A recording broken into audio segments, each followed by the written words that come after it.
Hello guys, welcome to my YouTube channel. तो आज हम ACCA कोर्स का F7 पेपर का एक important topic IAS2 inventory valuation करेंगे बच्चों। तो ये इन्वेंट्री वैल्यूएशन क्या है और हमारा IAS इस बारे में क्या कहता है, तो आज हम थोड़ा सा इस बारे में देखेंगे। बहुत सिंपल IAS है, बहुत छोटा IAS है, बट इसका एक क्वेश्चन भी प्रैक्टिस करेंगे, चीज़ों को थोड़ा प्रैक्टिकली भी देखने की कोशिश करेंगे। तो चलिए बच्चों, मुझे एक बात बताओ, क्लोजिंग स्टॉक क्लोजिंग स्टॉक कहाँ कहाँ आपकी बैलेंस शीट और आपकी फाइनेंशियल स्टेटमेंट्स को इफेक्ट करता है? क्या मैं से कह सकता हूँ ये एक तो आपकी कॉस्ट ऑफ सेल्स को ये कम करता है। ठीक बात, आपकी कॉस्ट ऑफ सेल्स को ये कम करता है। और क्या करता है ये? बैलेंस शीट में करंट एसेट्स की तरह दिखाया जाता है। क्लोजिंग स्टॉक दो जगह, एक तो कॉस्ट ऑफ सेल्स आपकी कम करता है, दूसरा बैलेंस शीट में करंट एसेट्स में दिखाया जाता है। ठीक है सर, बट हमारे को तो सर आप ये बताइए कि वैल्यूएशन कैसे होगी। भाई ये तो हमारे को पता है, ये तो आप वही वाली बातें बता रहे हो जो हमारे को पता है। हमारा टाइम बहुत कीमती है सर, यूजफुल बनाओ। तो ठीक है बच्चों, देखो इसकी वैल्यूएशन कैसे होगी, इसकी वैल्यूएशन देखते हैं कैसे होगी। तो बच्चों इसमें ना वैल्यूएशन हमारा जो IAS है, जो हमारा IAS2 है, वो कहता है इसकी वैल्यूएशन होती है कॉस्ट और NRV whichever is lower पे। तो एक तो हो गई कॉस्ट और दूसरी आ गई हमारी NRV। सर क्या क्या चीजें हैं, क्या कैसे बनेगी कॉस्ट, कैसे बनेगी NRV, ये तो बताओ। तो बस अब उसी पे ही हमारी चर्चा होगी बच्चों। तो कॉस्ट में ना बच्चों, हमारे को जो लागत आई, हमने कोई गुड्स बनाए, उसमें हमारे को कुछ लागत आई होगी, कुछ खर्चा आया होगा। इस खर्चे को, इस एक्सपेंस को हम टोटल कर कर अपनी कॉस्ट बनाते हैं। तो सर वो तो हमारे को पता है, बट इस कॉस्ट में क्या क्या आएगा? तो ठीक है बच्चों, इसमें ना एक चीज आती है प्रोडक्शन ओवरहेड्स, जो चीज होती है मायने रखने वाली। आपको इस कॉस्ट में सिर्फ और सिर्फ डालने होते हैं प्रोडक्शन ओवरहेड्स, और जनरल ओवरहेड्स आपको इस केस में नहीं डालने होते, सेलिंग ओवरहेड्स आपको इस केस में नहीं डालने होते। तो और देखिए क्या क्या चीजें नहीं आएगी। अब नॉर्मल लॉस, बच्चों मान लो कोई अब नॉर्मल लॉस है, फायर लग गई, कुछ हो गया, तो इस लॉस को आप इस कॉस्ट में इंक्लूड नहीं करते हो। दूसरा सेलिंग कॉस्ट, भाई सेलिंग के खर्चे, आपने एडवर्टीजमेंट करी, वट एवर इट इज, ये खर्चे आपकी कॉस्ट में इंक्लूड नहीं होंगे। और स्टोरेज कॉस्ट, आपने भाई गुड बनाए, अब अपने गुड्स उसको अपने वेयर हाउस में रखे हुए हैं, उस पर स्टोरेज कॉस्ट आ रही है, उस कॉस्ट को भी आप इस वैल्यूएशन में इंक्लूड नहीं करेंगे। तो ठीक है जी सर, ये तो हम इंक्लूड, आपने बोल दिया तो हम इंक्लूड नहीं करेंगे। बच्चों मैंने नहीं बोला, ये तो IAS ने ही बोला है, मैं तो बस बता रहा हूँ जो IAS की कहानी है। ठीक है जी। और सर NRV कैसे निकलेगी? भाई ये है बच्चों जो ना एक अच्छा मैं टॉपिक मानता हूँ, बहुत छोटा सा है, अभी मैं बताऊंगा, ये 5 मिनट में खत्म हो जाएगा। बट NRV एक ऐसा टॉपिक है जो मेरे को बहुत पर्सनली पसंद है, और इसका एक क्वेश्चन आज मैं कराऊंगा जिससे आपके बहुत सारे डाउट्स क्लियर हो जाएंगे। NRV में बहुत बच्चे गलती करते हैं, और मैंने ये भी देखा है, मतलब बहुत होशियार बच्चे भी जो सब कर लेते हैं, वो NRV में आके कहीं ना कहीं अटक जाते हैं। तो देखते हैं आज NRV का भी क्या चक्कर है। बच्चों NRV का अगर मैं आपको फॉर्मूला बताऊं, तो फॉर्मूला तो सिंपल है, एक्सपेक्टेड सेल्स प्राइस, भाई किस प्राइस पे आप सेल करोगे, minus minus cost to sell, ये आपका नेट रियलाइजेबल वैल्यू आ गया। तो फॉर्मूला तो सिंपल है सर, बट प्रैक्टिकली कैसे करेंगे आज ये भी देखेंगे एक क्वेश्चन के थ्रू। तो इसमें से जो भी हमारी लोअर होगी, विच एवर इज लोअर, ये हम बना देंगे हमारे इन्वेंट्री की वैल्यू हमारी इन्वेंट्री की वैल्यू बनेगी, इनमें से जो भी लोअर आएगा। ठीक है जी। अब बच्चों एक पॉइंट जो मुझे इंपॉर्टेंट लगता है, प्रोडक्शन ओवरहेड्स ना बच्चों, ओवरहेड्स का खर्चा ऐसा होता है जो आप डायरेक्टली एट्रीब्यूट नहीं कर सकते। भाई आपका रेंट है, वो आप अपने प्रोडक्ट पे कैसे एलोकेट करोगे? तो हम ना, IAS भी हमारे को बताता है, production overheads are placed on the product on the product at normal capacity. IAS हमारे को बताता है कि भाई प्रोडक्शन ओवरहेड्स को हम अपने प्रोडक्ट पे नॉर्मल कैपेसिटी के थ्रू लगाएंगे। तो इसका अगर आपको मैं एक एग्जांपल दूं, मानो बच्चों आपने आपके नॉर्मल कैपेसिटी आप मानते हो कि भाई हम मंथ में आपके समोसे बेचते हो, आप मान लो आप समोसे बेचते हो, या आप क्यों मैं मान लो समोसे बेचता हूँ, तो 10,000 मान लो मैं एक वन डे में 10,000 समोसा बनाता हूँ, ये मैं नॉर्मल बनाता हूँ, ठीक है। और मेरा रेंट जो है एक दिन का वो है मान लो 1 लाख, 1 लाख मेरा रेंट है, $1,00,000। तो $1,00,000 मेरा एक दिन का रेंट और 10,000 समोसे मैं बनाता हूँ। तो क्या मैं कह सकता हूँ कि मेरी जो एक समोसे पे कॉस्ट आएगी वो कितनी आएगी? $10। $10 की कॉस्ट आ जाएगी एक समोसे पे। बट अब देखो बच्चों, मान लो मैंने एक दिन आया, मैं सुबह थोड़ा जल्दी उठ गया, मैंने सोचा आज थोड़ा ज़्यादा समोसे बनाने का ट्राई करते हैं, मैंने उस दिन मान लो बना दिए 20,000 समोसे। अब मुझे एक बात बताओ, मेरा रेंट का खर्चा तो उतना ही रहेगा भाई। रेंट जो मेरा लैंडलॉर्ड है उसको तो उसको क्या मतलब कि मैं 10,000 बनाऊँ या 20,000? मैंने तो आपसे ले रखा है ना एक दिन का रेंट, $1,00,000 मैं आपको देता हूँ, आपको तो कोई मतलब नहीं है। अब मैंने उस दिन 20,000 समोसे बना दिए। अब बच्चों मुझे बताओ, प्रोडक्शन ओवरहेड्स में आप कैसे निकालोगे? $1,00,000 को डिवाइड किससे करोगे? मेरे को बताओ। $1,00,000 को डिवाइड हम करेंगे बच्चों नॉर्मल कैपेसिटी जो हम बना पाते हैं, जो कि है 10,000 समोसे, उसी से ही। तो हमारी अभी भी जो प्रोडक्शन ओवरहेड्स पर यूनिट आएगा वो $10 ही आएगा। तो इससे आई होप आपको कुछ कुछ चीज़ें क्लियर हुई हो इस एग्जाम्पल से। अब आगे बढ़ते हैं। इसी में एक और पॉइंट बच्चों, however if actual capacity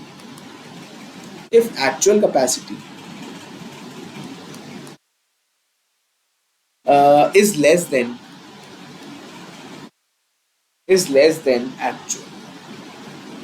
than normal, then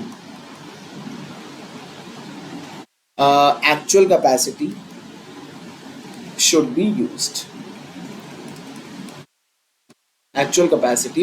be used. ठीक है सर, इसका थोड़ा सा लिख कर तो हमें समझ नहीं आया, आप थोड़ा एग्जाम्पल दो इसका। ठीक है, वही एग्जाम्पल लेते हैं बच्चों। एक दिन में मान लो मैं 10,000 समोसे बनाता था, $1,00,000 का खर्चा था, तो मेरी पर यूनिट जो कॉस्ट आती थी वो $10 आती। ठीक है।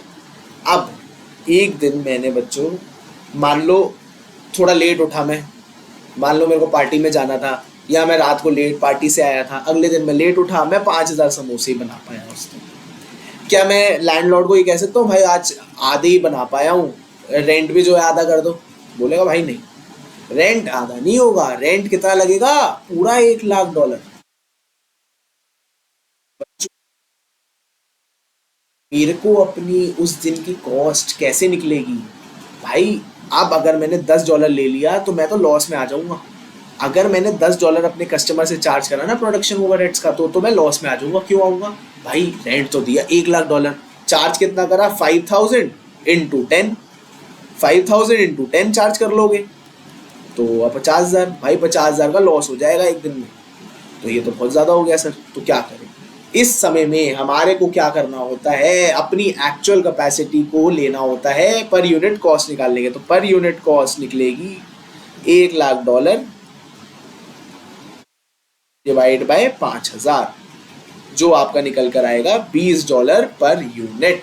तो ये आपकी कॉस्ट होगी जो आप यूज करोगे अपने इन्वेंट्री की कॉस्ट निकालने में। तो बच्चों आई होप आपको मैं कुछ चीज़ें क्लियर कर पाया हूँ। आगे बढ़ते हैं और देखते हैं और बातें। इन्वेंट्री कॉस्ट बच्चों, इन्वेंट्री कॉस्ट, ये इन्वेंट्री कॉस्ट क्या होती है बच्चों? इन्वेंट्री कॉस्ट निकालने के ना कुछ मेथड्स हैं। एक स्पेसिफिक आइडेंटिफिकेशन मेथड, मेरे साथ लिखो, मैं आपको बताता हूँ सारे। Specific identification method. Second, first in first out,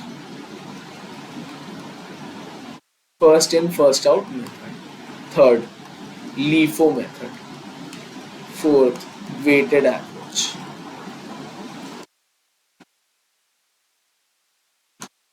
तो बच्चों अब समझो मेरे साथ ये इन्वेंट्री कॉस्ट के ये मेथड्स कैसे होते हैं।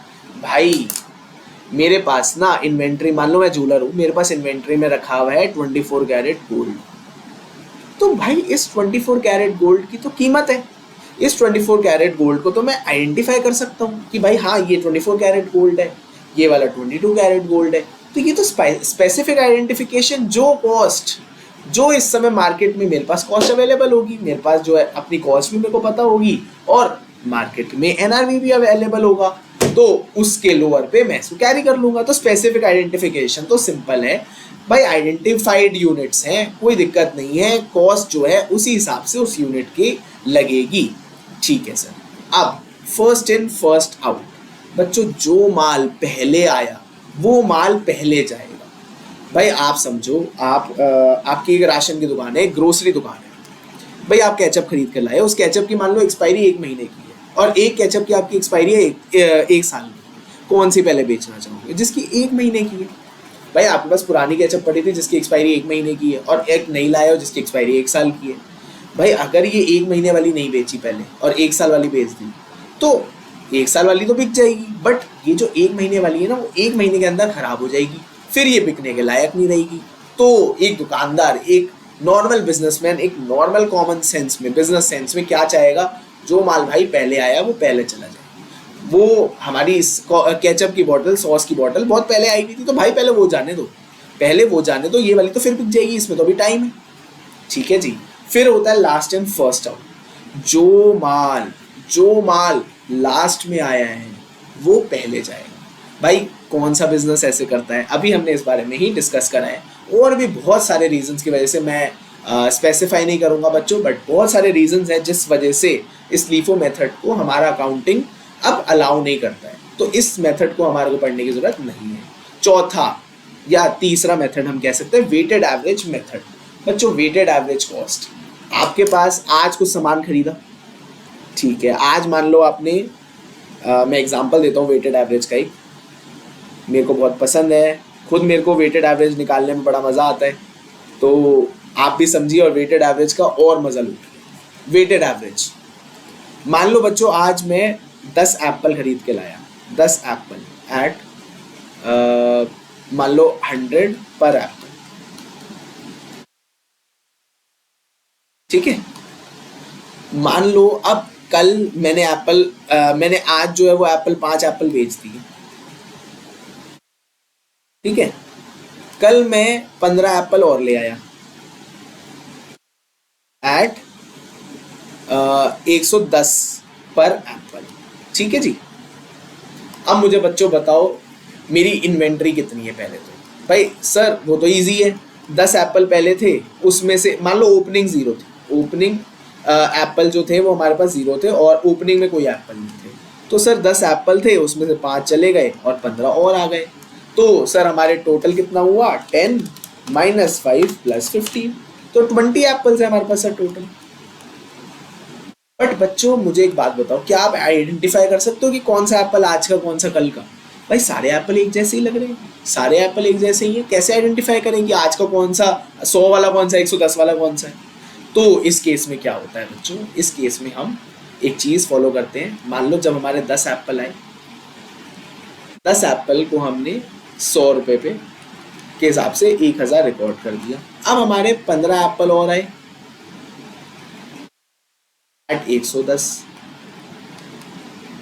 तो 15 × 1110 1650 बच्चों, 15 × 1110 15 एप्पल इंटू 110 रुपये पर एप्पल, आपका टोटल बन गया $2650। तो आपका एक एप्पल का प्राइस क्या निकल कर आया? 2650 डिवाइड बाय 25।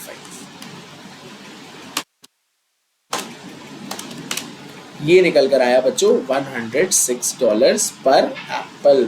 तो इससे हमें क्या पता चलता है भाई, हमारे एक एप्पल की कॉस्ट है $106। अब हमारे को अपना एप्पल जो भी है, अब हमारे आगे कॉस्टिंग हमारी निकल गई। अब हम 106 वट एवर इट इज 106 से ऊपर बेचना पसंद करेंगे। ठीक है जी। तो बच्चों कॉन्सेप्ट तो इतना ही है, कॉन्सेप्ट तो ज़्यादा नहीं है।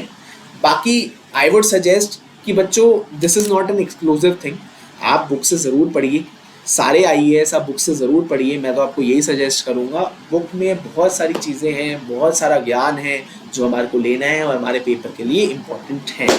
ठीक है जी। बट अब मैं एक क्वेश्चन आपसे डिस्कस ज़रूर करूँगा, थोड़ी सी चीज़ें और क्लैरिफाई करने के लिए। तो बच्चों मेरे साथ देखो, value the following items of inventory. ये कुछ आइटम्स हैं, इनकी वैल्यू निकालनी है हमारे को। ठीक है भाई, पहला materials costing $12,000 bought for processing and assembly for a profitable special order. Profitable order के लिए हमने $12,000 का माल खरीदा है। Since buying these items the cost price has fallen to $10,000। ठीक है, तो भाई अगर मैं इसकी कॉस्ट कहूँ, सिंपल कॉस्ट और NRV whichever is lower के हिसाब से इसकी कॉस्ट कहूँ, तो हमारे को कॉस्ट पड़ी है $12,000। ठीक है, अब बच्चों मेरी NRV यहाँ पे बहुत क्लियरली लिखा है कि मेरी NRV मेरे को मतलब इट्स अ प्रॉफिटेबल ऑर्डर, तो ये मेरी NRV 12,000 से तो ज़्यादा ही होगी, 12,000 से तो ज़्यादा होगी, हो सकता है 13,000 हो सकता है 14,000 हो, बट 12,000 से तो ज़्यादा ही होगी। तो भाई इन दोनों का लोअर बनता है 12,000, तो हमारी इन्वेंट्री वैल्यू होगी $12,000 पे। अब बच्चों को लगता है since buying these items the cost price has fallen to 10,000। भाई हमें उससे क्या मतलब, हमारे लिए तो इन्वेंट्री की वैल्यूएशन के तरीके दे रखे हैं, कॉस्ट और NRV whichever is lower. भाई मेरी NRV मेरी कॉस्ट से ज़्यादा है, तो मुझे टेंशन लेने की कोई ज़रूरत नहीं है, मार्केट में चाहे $1,000 का हो जाए, बट अगर मैं इसको अपने कॉस्ट से ऊपर बेच सकता हूँ तो I would value it at my cost, और I can say that I can value this inventory at cost और NRV whichever is lower. तो ठीक है जी, इतनी बात आई होप आप समझते हैं। अब सेकंड पे आते हैं इक्विपमेंट्स। अब ये है बच्चों मेरा बहुत पसंदीदा क्वेश्चन, मैं आपको कराना चाहता हूँ, बहुत इंटरेस्टेड हूँ मैं आपको कराने में। ध्यान से देखिएगा, चीज़ बहुत सिंपल है बट मज़ा आएगा करने में। Equipment constructed for a customer for an agreed price of $18,000। भाई आपने इक्विपमेंट कंस्ट्रक्ट करा है कस्टमर के लिए at an agreed price of $18,000। $18,000 में आपने एक इक्विपमेंट बनाया है अपने कस्टमर के लिए। This has recently been completed at cost of $16,800। ठीक है, तो हमारी कॉस्ट हमारे को पता चल गई। It has now been discovered, यहाँ से है बच्चों एक twist, it has now been discovered that in order to meet certain regulations conversion with an extra cost of $4,200 will be required. भाई अब एक एक्स्ट्रा कॉस्ट लगेगी कितने की, $4,200 की। तो भाई खर्चा आ गया एक $4,200 का। The customer has accepted partial responsibility and agreed to meet half extra cost. Customer ने बोला भाई देखो पूरा तो मैं बेयर नहीं करूंगा, ये $4,200 का खर्चा आधा बेयर कर लूंगा, $2,100 $2,100 मैं बेयर कर लूंगा, जो कि हमारा निकल कर आया 4,200 डिवाइड बाय 2 करके। ठीक है, तो कस्टमर कह रहा है भाई देखो $2,100 मैं बेयर कर लूंगा, $2,100 आप बेयर करो। ठीक है, अब देखते हैं इस केस में कॉस्ट। बच्चों मेरे को कॉस्ट बता सकते हो कितनी आएगी? सर कॉस्ट तो हमें पता ही है 16,800। ठीक है, अब NRV बताओ मेरे को, NRV बताओ तो मैं जानूं। कोई बात नहीं, NRV मैं बताता हूँ। बच्चों मुझे को ये बताओ फॉर्मूला क्या था, एक्सपेक्टेड सेल्स प्राइस, कितने में ये माल बिकेगा, मुझे ये बताओ ये माल कितने में बिकेगा। क्या मैं कह सकता हूं कि ये माल बिकेगा 18,000 प्लस 18,000 प्लस 2,100 रुपये जो कस्टमर ने और देने को बोला है, तो 18,000 प्लस 2,100 मैं करता हूँ तो मेरा माल मेरे को पता चलता है कि 20,100 का बिकेगा। ठीक है, अब मेरी कॉस्ट क्या आएगी इसको बनाने में, आप ये सोचो मेरी कॉस्ट क्या आएगी। अगर मैं आपको इसका फॉर्मूला भी दिखाऊं, cost to sell, expected sell price minus cost to sell. तो क्या मैं कह सकता हूं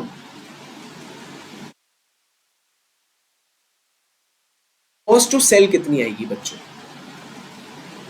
भाई गुड्स तो बनकर तैयार है, कॉस्ट क्या आएगी? क्या मैं कह सकता हूँ ये जो 4200 मैंने एक्स्ट्रा खर्च करे, ये जो 4200 मैंने एक्स्ट्रा खर्च करे, यही मेरी कॉस्ट टू सेल है? बिल्कुल सर, 4200 जो आपने एक्स्ट्रा पे करे हैं आपकी कॉस्ट टू सेल है। ये माल नहीं तो बिकता ही नहीं, ये माल बिकता ही नहीं, आपके पास रह जाता, बट आपने इसको बेचने के लिए 4200 एक्स्ट्रा बेयर करे, तो ये आपकी कॉस्ट टू सेल है।